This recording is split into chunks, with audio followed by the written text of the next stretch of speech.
Histoire numéro 52. La première cité musulmane. À Médine, les gens étaient heureux de vivre en paix en compagnie du prophète sallallahu alayhi wa sallam. Mais tout le monde n'y était pas musulman. Parmi la population, certaines tribus avaient préféré garder leur propre religion, la religion juive. Ces tribus s'étaient installées à Médine car tous les signes montraient que le dernier prophète arriverait dans cette région. Elles espéraient qu'il ferait partie de leur tribu. Mais Allah avait décidé que, cette fois, le dernier prophète serait issu d'une lignée arabe, un descendant du prophète Ismaïl et non de la lignée juive d'Ishaq. Ainsi, les Juifs avaient-ils été déçus, mais ils restèrent vivre tout de même à Médine. D'autres Médinois avaient décidé de ne pas se convertir car ils ne voulaient pas renoncer à la religion de leurs ancêtres. Enfin, certains Arabes voyaient en la personne du prophète un réel danger et ils pensaient qu'il valait mieux faire semblant de se convertir à l'islam. En réalité, leur cœur était vide et ils n'aimaient pas Allah et son prophète. Ces gens n'étaient en fait que des hypocrites qui dissimulaient leurs réelles intentions. Leur chef s'appelait Abdullah ibn Ubay. Il se faisait passer pour un musulman, mais en réalité, il faisait tout pour nuire au prophète. Le prophète respectait même ceux qui ne l'aimaient pas, alors ne méprise jamais personne.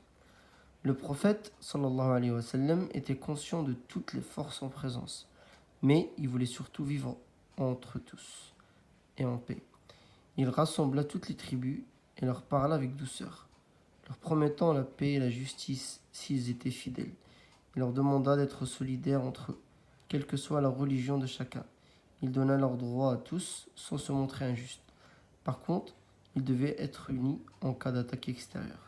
C'est ainsi que fut rédigée la constitution du premier État musulman. Juifs, chrétiens, musulmans et polythéistes signèrent cette constitution. Et ce fut là une première dans l'histoire de l'humanité. Seul le dernier prophète sallallahu alayhi wa sallam avait réussi à unir toutes ces tribus qui se battaient sans relâche avant lui. Histoire numéro 53. La caravane d'Abu Sufyan. Jusqu'alors, les musulmans avaient subi énormément d'injustices. Mais le prophète sallallahu alayhi wa sallam leur avait constamment demandé de patienter et de faire preuve de douceur, même face à la violence. Le prophète lui-même avait subi des agressions, pourtant jamais il n'attaqua ceux qui lui faisaient du mal. Les musulmans attendaient ainsi qu'Allah leur accorde une issue. Mais la situation avait beaucoup changé.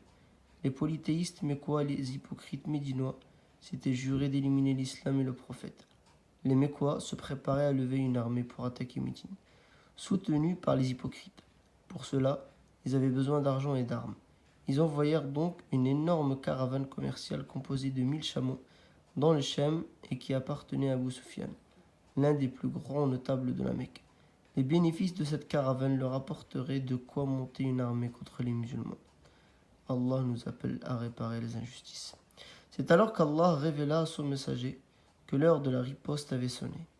Les musulmans avaient enfin la permission et même le devoir de se défendre. Pour ce faire, le prophète décida qu'il fallait intercepter la caravane d'Abu Sufyan. L'objectif était double.